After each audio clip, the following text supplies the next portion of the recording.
Hello movie lovers, the Raja Saab movie చూసాం. సినిమా ఎలా ఉందో చెప్పే ముందు director Maruthi and hero Prabhas గారి గురించి మాట్లాడుకోవాలి. కామెడీలో మారుతికి తనకంటూ ఒక మార్క్ ఉంటుంది.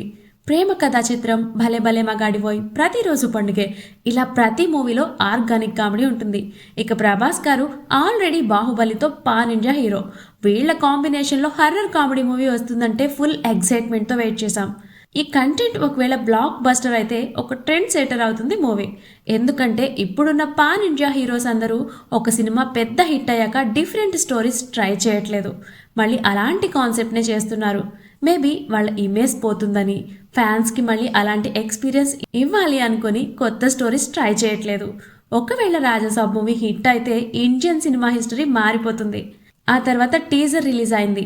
మా ఎక్స్పెక్టేషన్కి అందులో ఉన్నదానికి అసలు సంబంధం లేకుండా ఆ విఎఫ్ఎక్స్, ప్రభాస్ గారి లుక్ కానీ వెరీ బ్యాడ్ క్వాలిటీ అనిపించింది.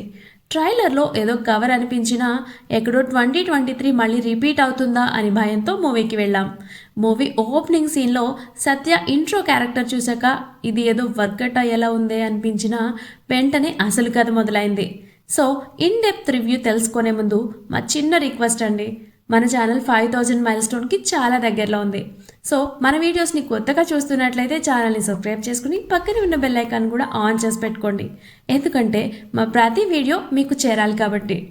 వెరీ పూర్ ఎగ్జిక్యూషన్, అసలు స్టోరీకి సంబంధం లేకుండా క్యారెక్టర్స్ వస్తూ ఉంటాయి, సాంగ్స్ వస్తూ ఉంటాయి. హర్రర్ కామెడీ అన్నారు, కొన్ని చోట్ల కామెడీ వర్కౌట్ అయినా హర్రర్ అయితే ఎక్కడ కనిపించలేదు.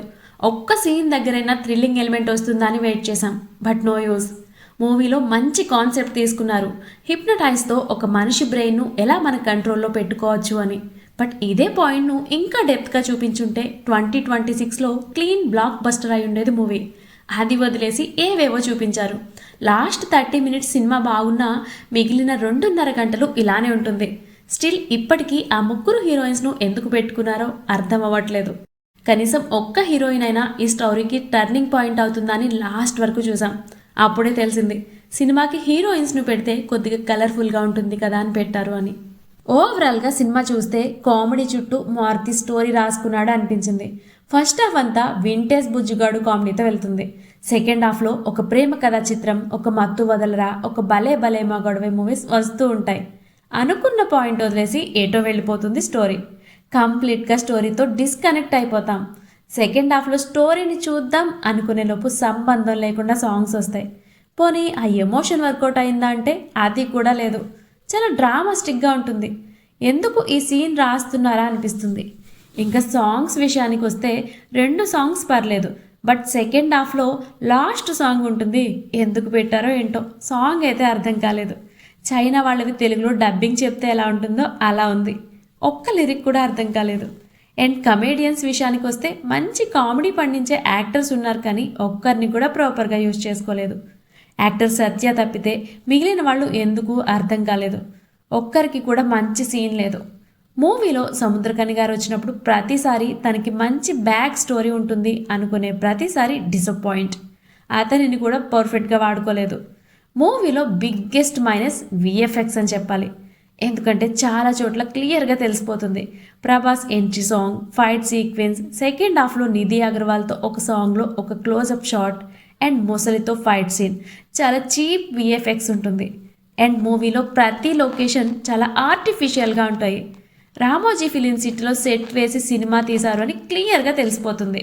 400 కోట్ల బడ్జెట్ సినిమా, దీనికన్నా తక్కువ బడ్జెట్ ఉన్న సినిమాలో బెస్ట్ విఎఫ్ఎక్స్ చూసాం. ట్రైలర్లో ఉన్న చాలా సీన్స్ కట్ చేసేశారు.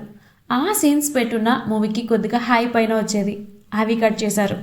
ఈ ఎంటైర్ సినిమాలో మాకు నచ్చింది ఆ హాస్పిటల్ సీన్. అందులో ప్రభాస్ గారి యాక్టింగ్ పీక్స్ ఉంటుంది.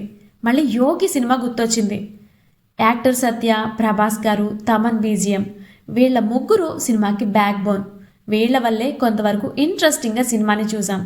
ప్రభాస్లో ఉన్న పొటెన్షియల్ని రాజమౌళి, నాగశ్విన్, ప్రశాంత్ నీల్ యూస్ చేసుకున్నంతగా మారుతి వాడుకోలేదు. ఓవరాల్గా సినిమా గురించి ఒక్క మాటలో చెప్పాలంటే హాస్పిటల్ సీన్ తప్పిస్తే మూవీ వెరీ డిసప్పాయింటింగ్. ఇది ప్రభాస్ గారి సినిమా కాదు అనిపించింది. సో మూవీ లవర్స్, మూవీ చూడాలనుకుంటే ఎక్స్పెక్టేషన్స్ లేకుండా చూడండి, అది కూడా వింటేజ్ బుజ్జిగాడి కోసం. సో ఇది మా ఫస్ట్ రివ్యూ. మీకు ఎలా అనిపించిందో కింద కామెంట్లో చెప్పండి. అలాగే మా రివ్యూ నచ్చితే మీ ఫ్రెండ్స్ అండ్ ఫ్యామిలీకి షేర్ చేయండి. నెక్స్ట్ మరొక వీడియోతో మళ్ళీ కలుద్దాం. అంతవరకు మా ప్రీవియస్ వీడియోస్ చూస్తూ ఉండండి.